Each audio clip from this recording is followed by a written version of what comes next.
Hello everyone, my name is Triple S, and I want to talk about in this video about how I couldn't get more than 12 minutes into the Night's Watch quote-unquote review of the 3rd and 4th episodes of Ahsoka. I was actually hoping, since they didn't release a quote-unquote review of the 3rd episode of Ahsoka before the 4th episode came out, that they'd abandoned quote-unquote reviewing the show. Just like how they gave up quote-unquote reviewing The Last of Us, and maybe they would have here as well if Ahsoka had introduced openly homosexual characters causing the Knights to get scared by the gay and decide to run away, just like they did after quote-unquote reviewing the episode 3 of The Last of Us. In any case, they did end up returning to Ahsoka to try and quote-unquote review episodes 3 and 4, and spoiler alert, it was so bad I had to stop watching after 12 minutes. The first strike was when they complained about Hera talking to a bunch of senators about getting military aid, rather than talking to the Chancellor of the New Republic. It does bring up a lot of like how things would work. For example, with the military, is you have a chancellor. Yeah. The guy who does all the stuff. Yeah. The senators just vote on different things,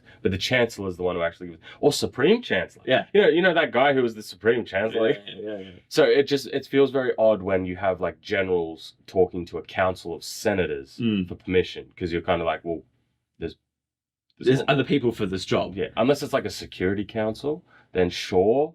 Maybe even then, it's still like a supreme chancellor type deal. Despite the fact Hera was talking to the Chancellor of the New Republic, since Mon Mothma is the Chancellor of the New Republic and is referred to as Chancellor by Hera.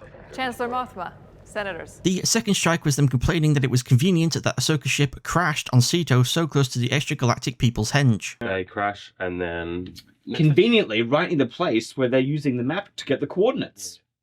plot. Because a giant... This is... I think Star Wars does this because it's Star Wars. Well, to be fair, every sci-fi does this. Every sci-fi does this, but it rubs me the wrong way because you have this giant planet, and in episode 4 they say, oh, how far did it crash? Oh, about 10 clicks, 10, 15 clicks. From the site, like there's an entire planet, and you're only like 10 kilometers away? Despite the fact that we obviously see Ahsoka's ship not crash but actually land at the end of episode 3.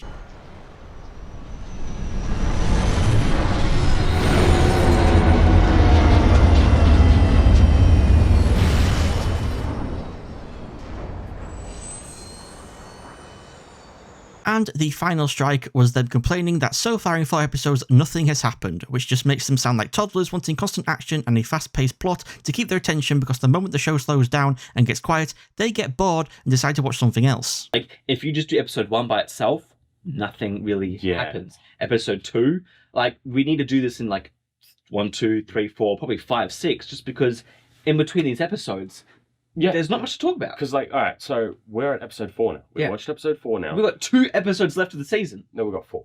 Do we? I think it's 8 episodes. Okay. So we're halfway through. Oh, man, I bloody hope so. But now think of it like this. From episode 1 to episode 4, what's happened? Ahsoka's found a map. They unlocked the map. She's taken it to Sabine and Syndulla and stuff. And then it got stolen. And now they're on the planet and they've gotten the map, the enemies. And they've fought some people within 4 episodes and about probably 3.5 hours of runtime. Yeah. That's what's happened so far.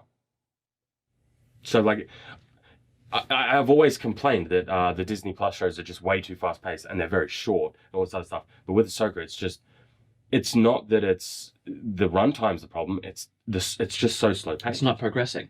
The story is very, very slow. The cause and effect is so... overt. Drawn out. I would say it's overt. Overt? Okay. Like... To say nothing has happened must mean, as well as complaining the show is slow-paced, that you've just completely ignored all the dialogue and the interesting revelations and information we've heard, such as Morgan being a human Night Sister, Ahsoka explaining how people can have very natural talent and instinct with the Force without training, that Baylan is working towards a mysterious greater good, etc, etc, etc. We have learned new things and mysteries have been set up. How can you claim nothing has happened? Not to mention, the title of the video both incorrectly then correctly spells the name Ahsoka and implies this show is the first time in canon we have possibly seen time travel and teleportation, which must mean Night's Watch have never seen Rebels, because in that show we explicitly see time travel and teleportation. These are not new concepts being added by this show, they have been in canon and common Star Wars knowledge for years. So yeah, I gave up on watching this quote-unquote review after only 12 minutes because the Night's Watch clearly didn't actually watch the episodes they are attempting and failing to talk about, so why should I waste my time continuing to listen to them get stuff wrong? Like, seriously, Night's Watch, why even bother wasting your own time creating a a quote-unquote review where you obviously don't know what you're talking about. You did it with Halo. Well, yeah, the Covenant don't believe it's a weapon. Yeah, they don't believe it's a weapon. So While the Covenant had us locked up in here, I overheard the guards talking about this ring world. They call it Halo. One moment, sir. Accessing the Covenant BattleNet. According to the data in their networks, the ring has some kind of deep religious significance. If I'm analyzing this correctly, they believe that Halo is some kind of weapon, one with vast, unimaginable power. You did it with Rings of Power. And there's even a weird line. He says, like, a horse of westernness. Yeah. You mean a western horse? No. A horse of westernness. They don't even know English. They don't know English. It's like, and they're trying to, you know, like a horse of westernness forms a bond with a rose. Like, you mean a western horse? You imbecile. just speak normally. They're that desperate, right, to sound impressive that they just make a like abomination of language. And just. It was taken from him, said Gandalf. The strength of the elves to resist him was greater long ago, and not all men were estranged from them. The men of Westerness came to their aid. You did it with One Piece. What's been your exposure to One Piece? Morning cartoons. Okay. So I wouldn't say I've binged it, but growing up, I watched episodes. Oh, you've probably watched more than me then. Yeah. So I first read the manga, and I got, I don't know, only so far into it. I know it's big and long, and well past when he meets Zorro and a couple of the fun fights. I gave the animation a try. I've only gotten a couple of episodes into it. Haven't watched heaps of it, so you've probably watched more animation than me. Maybe. I tried watching it again a year or two ago, but I could already feel the fatigue before I finished the first season, so... You've already failed. Like that tone, the tune, ding, that's like a tune of seriousness, like reflectiveness and everything. That's not One Piece! One Piece isn't serious! And so from the very opening of this trailer, you've totally missed the tone and feel of One Piece, dramatically so. Luffy, help me.